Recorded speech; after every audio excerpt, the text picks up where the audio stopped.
Hola, buenas. Bienvenidos una vez más a, a este vuestro curso de Royal Move. Y lo que vamos a hacer hoy es una breve presentación, cada uno de nosotros, de las clases que os vamos a dar una vez que empiece el curso. Empiezo yo también porque la primera clase es la mía. Yo voy a dar dos, una que empieza el 18 de enero y otra que es del 22 de marzo. En la primera vamos a ver bueno, las clases van a durar todo en general, con todos nosotros, 1 hora y media, aprox, porque esto siempre se mueve un poco también en cómo se vaya animando luego la tertulia, porque será 1 hora más o menos de clase puramente por parte nuestra, y luego todos vosotros y todas vosotras que estáis ahí, pues tendréis una media hora, como siempre, alargable también a que comentéis, a que preguntéis, o sea, tener un diálogo con nosotros de una manera más o menos ordenada para poder resolver dudas. Eso también es lo interesante. Entonces, las clases serán los sábados a partir de las 6. Empezarán a las 6, de 6 a 7 y luego esa media hora más o menos de tertulia. La mía, la primera que vamos a empezar el 18 de enero, empieza desde Carlomagno y termina en Napoleón. Es decir, es un resumen de cómo surgen las monarquías. Es un tema que yo considero que hay que dar porque a través del canal he visto que siempre surgen estas dudas, muchas dudas de dónde viene esta dinastía, de dónde viene la otra, qué tipo de poder tiene este rey, qué tipo de poder tiene el otro. Entonces, viendo un paso evolutivo desde Carlomagno hasta Napoleón, entendemos perfectamente cómo van saliendo esas familias, salen, por qué salen y las diferencias que van a un nivel religioso, a un nivel social, a un nivel cultural, y vamos viendo cómo hay dinastías que surgen, que caen, vamos viendo todo eso muy resumido también, porque en 1 hora tampoco da tiempo a verlo todo, pero sí, por ejemplo, diferencias entre una monarquía más unitaria como Francia y otras monarquías como el Sacro Imperio, que veremos también la evolución que tiene, o las desconocidas monarquías del mundo escandinavo. Eso es un mundo casi, casi desconocido para casi todo el mundo. Y la última clase que yo daré el 22 de marzo, yo empiezo el curso y lo termino, el 22 de marzo veremos una clase sobre los falsos príncipes, falsas princesas también. Aquí entra de todo, desde estos pretendientes a hijos de Nicolás II, que hay de todo, no solamente está la archiconocida Anastasia, también hay Olgas, Tatianas, Marías, Alexis, hay hasta un Nicolás II por ahí, y otros muchos príncipes, ahora que está de moda todo esto de los príncipes de Capadocia, de San Bartolomé, estos príncipes rimbombantes que aparecen de repente en Argentina. Hay un personaje muy interesante que es Alexis d'Anjou, que lo llamaban Alexis medio gota, porque recuperaba ahí casi todo el gota europeo en él y se decía descendiente de Nicolás II. Pues todo esto también veremos, sobre todo para que aprendamos un poco a verlos venir, es decir, a ver venir esta gente que te viene diciendo que son descendientes del califa Mohamed y luego pues no descienden de nadie de eso. Que también es muy interesante ver esta gente, esta megalomanía que acostumbran a tener todos estos. Y ya está, en eso se basarán mis dos clases, que espero que os gusten y por supuesto entran dentro del contexto de los siguientes docentes a los cuales doy paso a ti, Ricardo, para que expliques tus clases que también son muy, muy interesantes. Gracias, Jonathan. Por alusiones, un apunte. Justo he estado otro día comiendo en Madrid, pues sabes que yo sé que eso te interesa mucho, con alguien que estuvo en la corte de Alexis d'Anjou y que recibió un título de Alexis junto con otras personas que yo conocí en su momento. Quiero decir que quizá te podría interesar también contactar, porque conoció bien bastante ese caldo de cultivo de esos años tan divertidos, ¿eh? Porque era muy divertido. Bueno, hablando de lo que yo voy a compartir, ¿no?, con las personas que quieran apuntar a este curso, yo he elegido dos temas que a mí me gustan mucho. A mí me gusta siempre fue lo raro, lo que está un poco en la periferia, también lo excéntrico, lo que se sale un poco de la línea recta, ¿no? Que a veces me parece más aburrida, ¿no? Y en particular me interesa mucho el mundo esotérico y cómo el mundo esotérico está imbricado en el concepto de realeza desde el origen de los tiempos. De hecho, ya los faraones tenían una doble corona, porque la doble corona les conectaba con los cielos, ¿no? Y hay todas estas teorías, seguramente bastante ciertas, ¿no? Que hablan de que las coronas y la pedrería, es decir, los cuarzos, los cristales, también tenían como función una conexión energética con lo que está arriba, es decir, con el mundo trascendente, el mundo del espíritu. Eso está imbricado en la realeza. Es verdad que con la llegada del cristianismo todo esto pues, son movimientos, son conocimientos arcanos, herméticos, que vienen ya desde Egipto y desde antes, por supuesto, desde Persia, culturas babilónicas. Todo ese conocimiento queda de alguna cosa, forma opacado por el cristianismo, que lo convierte en herético. Y entonces todos esos son movimientos que se solapan por debajo como capas freáticas, como las placas tectónicas. Se meten por ahí, pero sin embargo están siempre por debajo y aparecen en ciertos grupos más o menos perseguidos, podríamos hablar de los templarios, en fin, de distintos grupos, ¿no? No me voy a ir tan atrás, es decir, yo no me voy a ir tan atrás, sí que voy a retomar esto ya en el Renacimiento, cuando la alquimia coge una gran fuerza, porque en el Renacimiento el hombre es el centro del universo y por tanto todo este pensamiento cambia, ¿no? Desde la corte de Rodolfo II en Praga, que es la corte de alquimistas, pasando por Felipe II, por Catalina de Medici y Nostradamus, haciendo una pincelada de eso porque me interesa traerlo mucho a tiempos más presentes. Em, Desde ahí llegamos al idealismo alemán, a Goethe, a Schiller, a todo este romanticismo que va a tener que ver también mucho que ver con lo esotérico, que ya con la Revolución Francesa cambia de sesgo completamente. Lo que antes era una cosa bastante permitida y que tiene mucha entrada en las cortes, que la verdad es el mundo este cortesano, la vieja aristocracia, la vieja realeza del antiguo régimen, no está muy peleada tampoco con el conocimiento de lo oculto. Será la revolución burguesa la que va a hacer de esto algo mucho más perseguido. Digamos, el cientificismo, la ilustración va a ir acabando con todo este pensamiento, o por lo menos persiguiéndolo, no de forma, digamos, considerado como herético, pero sí como insustancial, que no tiene espacio, ¿no? De nuevo es como que se vuelve a solapar, pero está por debajo. Y eso aparece con mucha fuerza en la fenomenología espiritista del siglo XIX que inunda todas las cortes. Está presente en muchos sitios. Digo fenomenología, porque aquí estamos en los fenómenos. Levantamiento de mesas, visión de ectoplasmas, conexión con espíritus. Todo esto es una cosa bastante eh, propia de las clases altas del siglo XIX. Y eso va a ir desembocando ya hacia finales de siglo, a través de la sociedad teosófica, en ya un esoterismo mucho más culto. Un esoterismo que tiene un cuerpo doctrinal, que ya no es una mera fenomenología, sino que tiene detrás unas bases de conocimiento claras que tienen sus raíces en la alquimia, en el movimiento Rosacruz, en fin, de distintas cosas, que vienen ya del Renacimiento.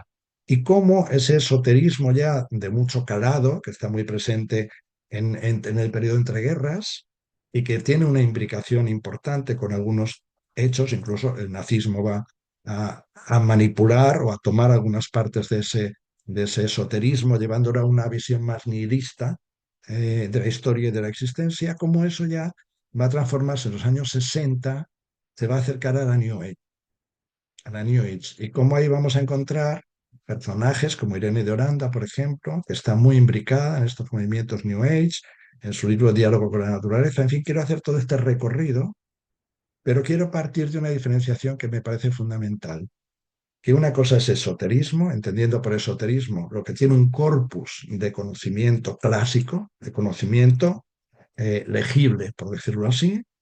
Eso es una cosa. Otra cosa es el exoterismo. El exoterismo es la fenomenología, el folclore esotérico, que es muy distinto del esoterismo culto. Y una tercera cosa es el histrionismo, ¿sí? Cuando lo que hay es digamos, una casi perversión de todo esto y se lleva a lo histriónico, ¿sí? Al numerito, a la extravagancia, ¿sí? Porque lo que quiero es que quede claro que el esoterismo en sí mismo es una cosa que tiene un cuerpo, que tiene un conocimiento que está apoyado en cosas sólidas y no solamente en algo visionario o de poderes. Por tanto, todo eso es lo que yo quiero tratar en mi primera clase. La segunda, yo le he llamado los heterodoxos, entendiendo por heterodoxo todo aquel que se sale un poco del molde, ¿no? De la línea recta de lo que tiene que ser. ¿Y aquí con qué nos vamos a encontrar? Con que siempre ha habido heterodoxos en toda la historia. Pero es verdad que durante el antiguo régimen, en la realeza tienen un espacio. Los comportamientos bizarros, un tanto extraños, excéntricos, tienen su punto. Y además están fomentados. Es la corte de Versalles, por ejemplo, con Monsieur, el hermano de Luis XIV. Un personaje muy excéntrico, muy extraño, pero bueno, tiene ese aipe, ese permiso.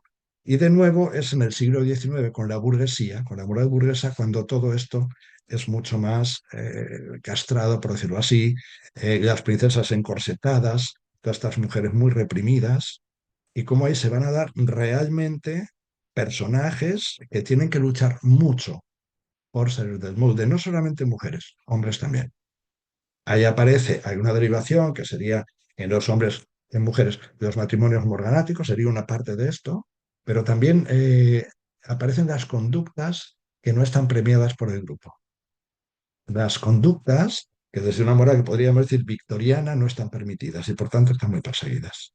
Y ahí están voy a ir más allá de los casos clásicos que todo el mundo conoce, no me voy a quedar solamente en Luisa Coburgo, por ejemplo, Luisa de Bélgica, que es, como dice ella en su libro, loca por razón de Estado, que es perseguida por la policía, que se ingresa en un psiquiátrico a la fuerza, en fin, toda esta situación. No me voy a referir, me referiré a ella, pero no ahondaré mucho a la princesa heredera de Sajonia, a Luisa, que hace esta fuga con el profesor de música de sus hijos, es perseguida también, son mujeres que sufren mucho. Quiero ir a rescatar también personajes secundarios que en pequeñas cortes, incluso en Alemania, dan la gran campanada y se enfrentan a poderes muy grandes, sobre todo en las tres cortes más pesadas o más protocolizadas, que son los imperios, el de los Habsburgo, el de los Romanov y el Imperio Alemán. La presión que el Kaiser Guillermo ejerce sobre cualquier miembro de su familia es terrorífica. Cuenta a su cuñada, la hermana de la emperatriz, y un día le puso una especie de multa y la confinó en su casa por varios días porque se había permitido patinar sin pedir permiso a él.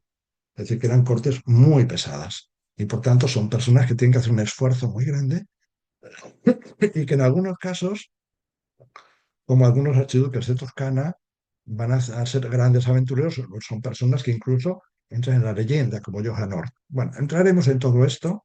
Quiero hacerlo en ambos casos una cosa ligera, pero rigurosa. ¿Sí? Todo está bien investigado, no hay nada inventado, no hay fantasía, pero sí que quiero hacerlo ligero y entretenido. Sigo yo, si os parece.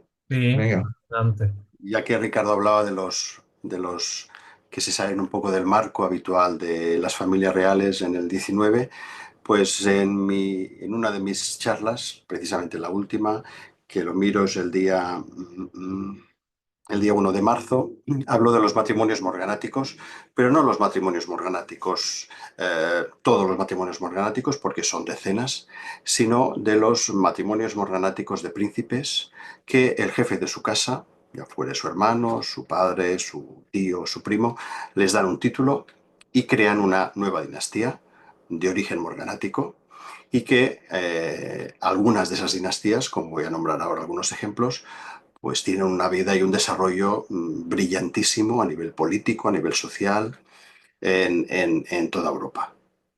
Um, Grandes familias morganáticas que han salido de príncipes que tenían derechos al trono. Pues voy a nombrar algunas: los Battenberg, la familia más conocida en España, familia morganática de los príncipes de Battenberg. La reina doña Victoria Eugenia era miembro de esta dinastía, de esta familia, que su origen está en su abuelo, el príncipe Alejandro de Hesse-Darmstadt, que se casa con una condesa rusa, dama de honor de su hermana. Um, Se desarrolla en el tiempo y realizan el matrimonio más brillante es de doña Victoria Eugenia, pero recordemos que también hay otra reina de los Battenberg, que es Luisa de Suecia, y otros muchos personajes como el mismo Luis Mountbatten, el conde Mountbatten de Birmania, el último virrey de la India, que pertenecía a esa familia y que por la Primera Guerra Mundial han de cambiar de nombre, tiene que cambiar de nombre.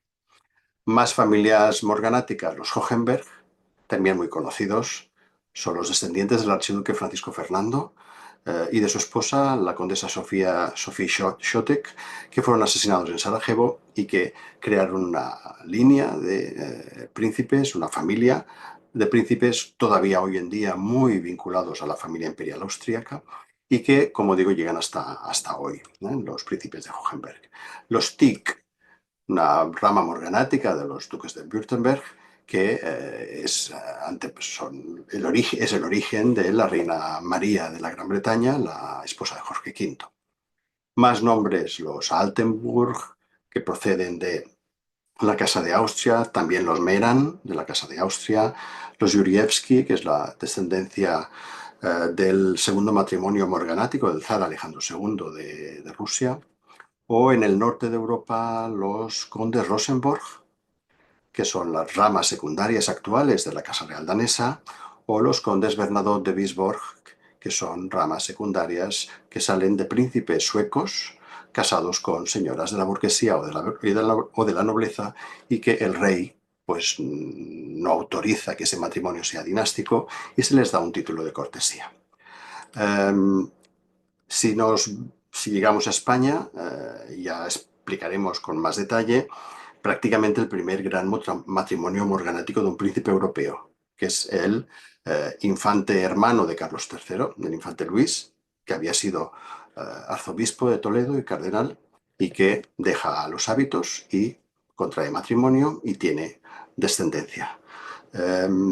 También los duques de Sevilla, la rama de los duques de Sevilla, representada actualmente por decenas de personas, que sale del matrimonio morganático del infante don Enrique, hermano del rey Francisco de Asís, hijo del infante don Francisco de Paula, y que casa también de manera morganática creando esta dinastía, esta familia. Daremos otros ejemplos, también algunos nombres de princesas que casan de manera morganática, pero será esto más anecdótico porque de princesas que casan con personas que no son de su rango, pues a lo largo del siglo XIX pues son muchísimas y no hablemos ya del XX. Claro, el tema de los morganatismos lo hemos de circunscribir prácticamente hasta la Segunda Guerra Mundial. Desde la Segunda Guerra Mundial hasta hoy en día, pues prácticamente todos los matrimonios reales han sido morganáticos. Por decir que actualmente de los reyes o herederos europeos, solamente uno es un matrimonio igual, el príncipe heredero y regente de Liechtenstein, Alois, que está casado con la princesa Sofía de Baviera, duquesa en Baviera. Mi primera charla será el día 8 de febrero y se titula El mundo olvidado de las familias del legitimismo europeo. Es un tema un poco más, no sé si aburrido, pero un poco más complicado. ¿Qué es el legitimismo? Lo explicaremos bien en la charla. El legitimismo surge a partir de 1830 en Francia, cuando el rey Carlos X es destronado por su primo por una revolución, y de esa revolución surge el reinado de su primo, el duque de Orleans, que es el rey Luis Felipe I de los franceses. A partir de ese momento, los partidarios del rey legítimo, de Carlos X, que vivirá en el exilio en el Imperio Austrohúngaro, se declaran a sí mismos como legitimistas, los partidarios del rey legítimo. Ese movimiento en el que se une pues, una concepción de la política y de la vida social muy del antiguo régimen, en el que la monarquía absoluta en esos primeros momentos está como una de sus fundamentos, y después la unión del trono con el altar, el mundo católico, pues será otra de las columnas del pensamiento legitimista en sus inicios. Va variando y a ese movimiento legitimista francés surgen otros del mismo signo y al mismo tiempo.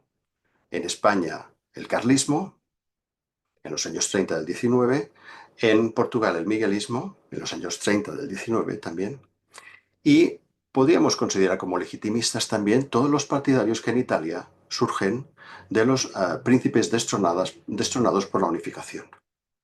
la unificación italiana y la invasión por la Casa de Saboya de los estados de los príncipes italianos, hace que estos príncipes se exilien, la mayoría también en el Imperio Austrohúngaro, y sus partidarios también, obviamente, les consideran a los soberanos legítimos de sus antiguos estados y también se convierten en legitimistas y beben de esa corriente conservadora, muy católica, de los legitimismos europeos.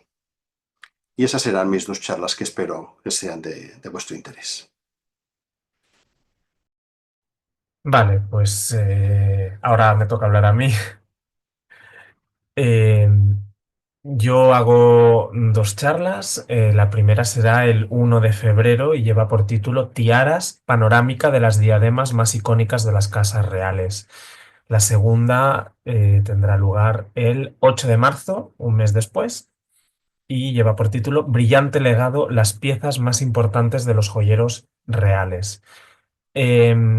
En la primera charla hablaremos sobre las tiaras o diademas. Yo sé que a la academia en España le gusta que a estas piezas les llamemos diademas, pero bueno, yo creo que esto de tiara es muy universal y todos sabemos de lo que estamos hablando. Las tiaras tienen una historia que se remonta a la antigüedad, cuando eran utilizadas en Mesopotamia, Egipto, Grecia, Roma, como símbolos de poder y estatus incluso divino, no solo por parte de mujeres, que esto es algo que cambia con la Revolución Francesa, sino también por parte de hombres.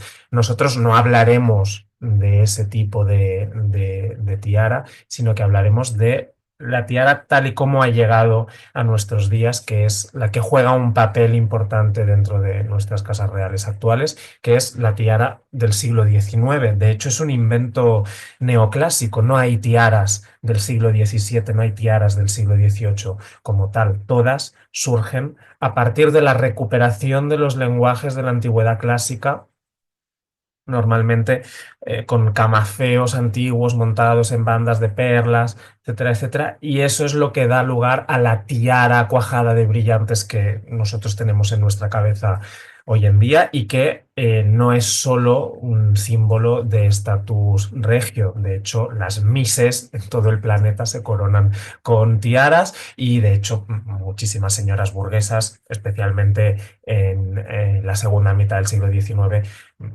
llevaban tiara y no tiene nada que ver con la realeza, ¿no? Pero bueno, de lo que hablaremos es de la tiara que tenemos en nuestra cabeza, nunca mejor dicho, en nuestra mente, esta tiara que llega a nuestros días, la del siglo XIX o la de a partir del siglo XIX, cuando se consolida como un símbolo de lujo, de estatus social, pero también de poder regio, ¿no? Hablaremos de diversas tiaras muy importantes de un buen número de casas reales. Hablaremos de diseño, hablaremos en otros casos de historia, hablaremos de piedras o de metales, porque en un principio las tiaras podían ser de plata o de oro, y no es hasta los años 60 del siglo XIX en que se empieza a utilizar el platino. También hablaremos, por tanto, de materiales. Sobre todo hablaremos de piezas de los Países Bajos, uno de los joyeros más impresionantes que han llegado hasta nuestros días. Hablaremos también de Suecia, con una colección importantísima, en fin, con piedras y con tiaras de las más antiguas de las que podemos fechar, de muy principios del 19. Hablaremos de Grecia, que tiene una colección de tiaras bastante impresionante, teniendo en cuenta la situación por la que han pasado en este último siglo XX. De España también. Luxemburgo, que pese a ser un lugar tan pequeño, tiene una colección de tiaras que da 50.000 patadas a cualquier otra. Y del Reino Unido. El Reino Unido sí tiene algunas buenas tiaras centenarias, Pero bueno, después también tiene muchas piezas que son bastante nuevas, de los años 50, 60, 70 en adelante, o reconversiones que se hicieron en algún momento que no son especialmente de mi gusto, pero bueno, también las mencionaremos. Y luego en segundo plano, pero no menos interesantes, pues tenemos países como Bélgica o Mónaco con una colección más moderna, Liechtenstein, alguna cosa interesante tienen, Noruega también. Incluso, ¿por qué no? Hablaremos de cómo casas reales no occidentales han llegado a hacer acopio de colecciones de tiaras más o menos buenas, más o menos colecciones más o menos numerosas, pero que han acabado adaptando este gusto occidental a sus liturgias y a sus celebraciones, como puede ser el caso de Japón, por ejemplo, que tiene una colección de tiaras, bueno, muy famosa, ¿no? Que a cada princesa en algún momento regalan una collar, pendientes, pulsera, tiara, etcétera, etcétera. Marruecos, incluso hay alguna tiara marroquí, Jordania, lo mismo, ¿no? Estas casas reales árabes que han copiado o adaptado el gusto de las casas reales europeas y han llegado a tener incluso tiaras que son muy modernas todas, pero bueno, siguen una estética que no es necesariamente la europea, ¿no? Muy adaptada pues a su gusto. Y luego en la otra sesión, Brillante Legado, las piezas más importantes de los joyeros reales, hablaremos de joyas, eh, piedras, perlas, no necesariamente tiaras, porque las habremos tratado en la clase anterior, sino de joyas que son muy explicativas de cada casa real. Hablaremos de diamantes muy importantes y con mucha enjundia en Inglaterra. Hablaremos de perlas, una muy buena colección de perlas naturales en España. En fin, hablaremos de gemas y de piezas, no tiaras, que son, como digo, pues un poco la niña de los ojos, ¿no? En lo que siempre nos acabamos fijando, sino de piezas pues muy determinantes, muy explicativas de las dinastías, muy ligadas a la historia de las dinastías o con un peso, ahora que decía Ricardo, ¿no? Hablaba de este tema de lo esotérico, con un peso para la dinastía, pues importante o por encima del de otras piezas, del de otras joyas que puedan atesorar estas casas reales. Así que estos serán los temas que yo trataré.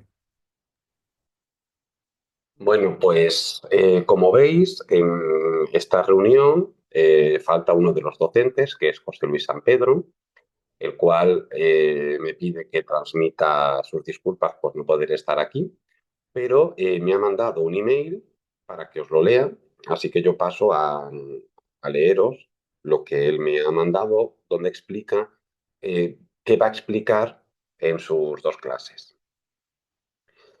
Empiezo a leer. Queridos amigos, os agradezco mucho que os hayáis acordado de mí para compartir algunas reflexiones acerca de algunos asuntos referentes al Gotha que siempre generan gran interés, incluso en personas que no sienten especialmente atracción por las monarquías y las personas que encarnan y representan. Una primera intervención se ocupará del destino de los miembros de la dinastía Romanov, después de la Revolución de 1917. Esta materia va mucho más allá de la tragedia del asesinato de la familia de Nicolás II y del misterio de la posible supervivencia de la gran duquesa Anastasia, asunto que todos creen conocer a través de las tergiversadas versiones cinematográficas y televisivas que de él se nos han dado. Nos ocuparemos, por supuesto, de este gran enigma y, además, procuraremos acercar a nuestros seguidores a un asunto confuso: la legitimidad de las diferentes aspiraciones a ocupar el trono de Rusia, o al menos la jefatura de la dinastía imperial. Trataremos de explicar lo más claramente posible las distintas posturas al respecto y nuestra opinión razonada en este asunto.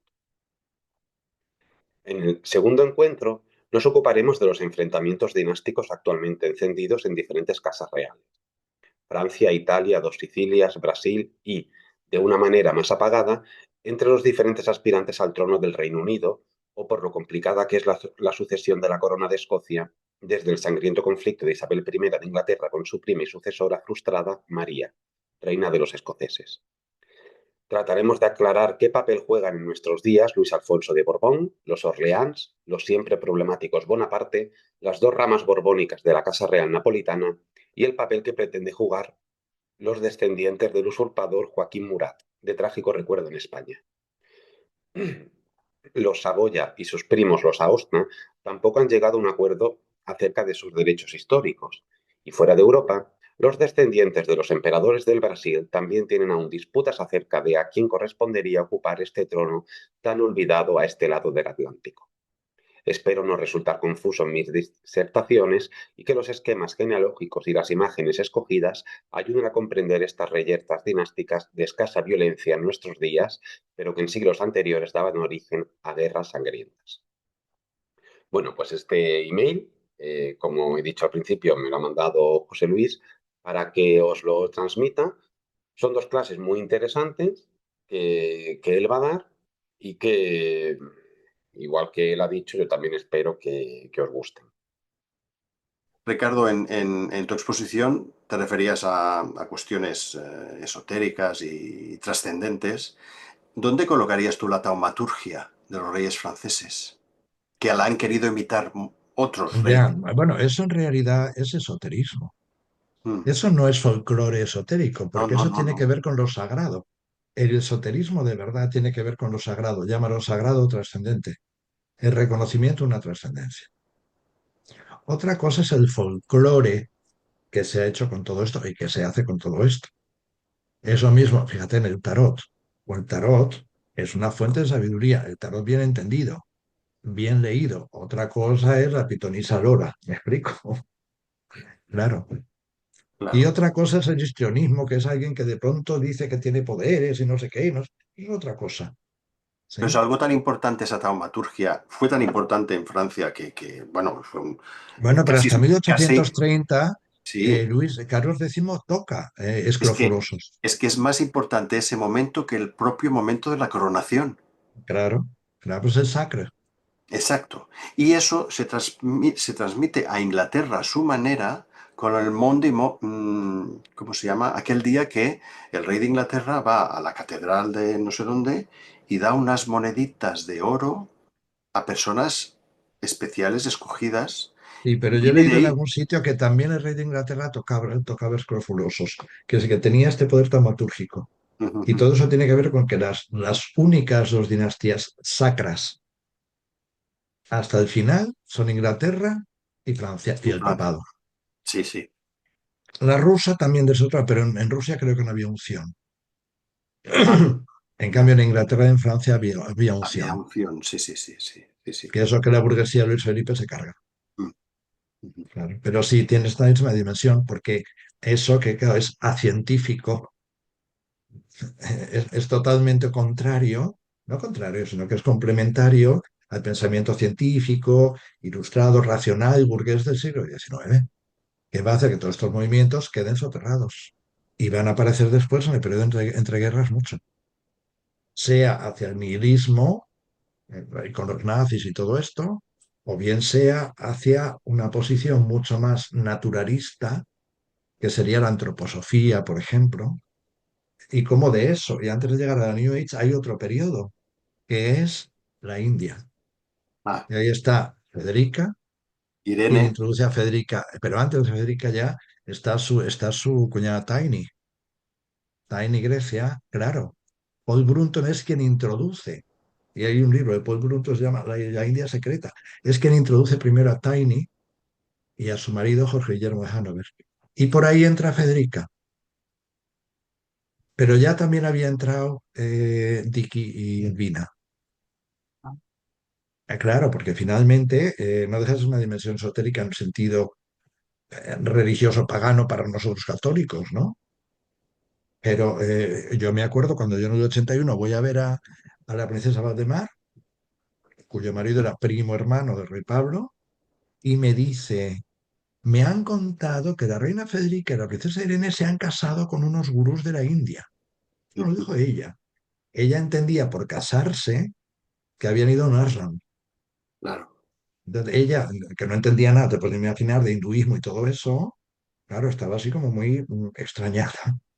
No es que se hubieran casado, sino que es que, y además ahí son linajes de santones y de gurús hindúes.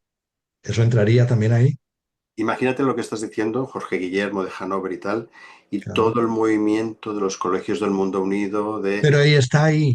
de- Pero de- fíjate de- que está del soterrado. colegio El mensaje, ¿te acuerdas que espiritual, sobre todo espiritual, claro, el pero mensaje está soterrado, pero está debajo, ya está en Highgrove, está en el Rey de Inglaterra, está en todos los que se han educado en Gordonstown. imagínate, llegamos hasta hoy, las nuestras Claro, infantas. claro. Lo que pasa es que Leonor eso y Sofía es muy están difícil que la educadas, gente lo pueda entender. Leonor y Sofía están educadas en estos colegios. Por Claro. supuesto, claro, claro. Claro, sí. Mira, yo quiero animar mucho a la gente a que se apunte. No por una cuestión climatística, sinceramente, sino porque creo que los que estamos aquí, todos vivimos esto con pasión y lo que se hace con pasión se transmite y llega muy bien. Pero insisto, pasión, rigor y claridad. Esos son los tres pilares aquí, ¿no? Y las ganas de compartir, las ganas de llegar a más personas, eh, sin sesgo. Cuidado, que no nos tomen por lo que no somos. Aquí no hay sesgo de nada, ¿sí? Aquí hay un conocimiento que uno tiene más o menos y que quiere compartir. Que no nos tomen por lo que no somos, ni nos coloquen en ningún sitio, ¿sí? Para tener libertad hay que dar libertad. Esta es la cuestión. Y ojalá se pudiera continuar con otros temas, porque hay muchísimos temas para tratar. Y el otro día, en otro vídeo que grabamos, yo decía las casas reales no europeas. A mí siempre me han interesado muchísimo. Pues ahí hay un océano, no es un mar, hay un océano de charlas, de clases, de diálogos. Y eso sería muy bonito.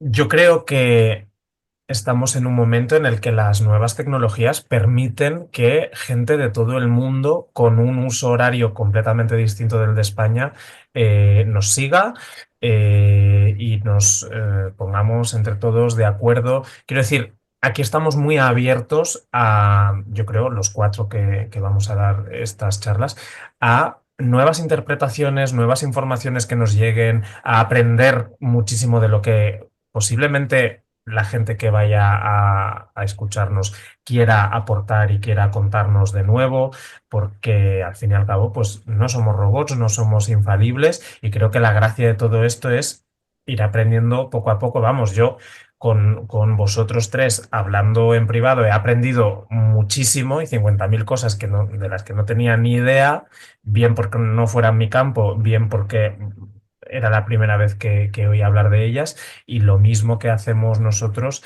se puede acabar construyendo con la gente que asista a estas charlas. Al fin y al cabo, cada charla al final va a tener media hora para que, bueno, abierto a preguntas o a debates o a lo que se quiera. Entonces, yo creo que ese diálogo es muy interesante. Quiero decir que aquí nadie va a sentar cátedra de nada. Y yo creo que eso es bastante guay, ¿no? La comunicación con todo el mundo que nos va a escuchar. Sí, Pues yo creo nada, a empezar, a empezar. que ya mismo, ya mismo. Estamos grabando este vídeo el día 4, así que ya mismito empezamos con el curso y, y ya está. Os volvemos a animar a que os apuntéis en el canal del cronista por Instagram. Podéis preguntar cualquier duda que os surja sobre este curso, que os respondemos sin problema si tenéis alguna duda. Igualmente los carteles están ahí, en el cronista están publicados para que los veáis con el pago. Voy a subir también los días que se van a dar, los títulos de las clases, etcétera. Y recordar otra vez lo que he dicho antes, que como lo podéis ver en diferido perfectamente, no hace falta que estéis en directo. Si estáis en directo, mucho mejor por las preguntas, etcétera, etcétera, pero que los vídeos se van a quedar colgados durante un tiempo determinado. Si os enteráis de esto en febrero, podéis apuntar. O sea que no hay ningún problema porque esos vídeos están ahí colgados. Igualmente, si os apuntáis más tarde, yo hablo por mí, pero yo sé que hablo también en nombre de mis compañeros. Si os apuntáis más tarde y tenéis alguna duda que resolver, se pueden hacer, vamos, la podéis transmitir perfectamente y se resuelve sin ningún tipo de problema. O sea que eso, estamos abiertos a todo eso y, como dice Roger, aprovechar las nuevas tecnologías que conectan el globo terráqueo en 0, y ya está, Estupendo, no sé más. estupendo.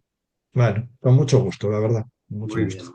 Vale, pues nos vemos entonces en unos días en el curso de Royal Move. Hasta luego.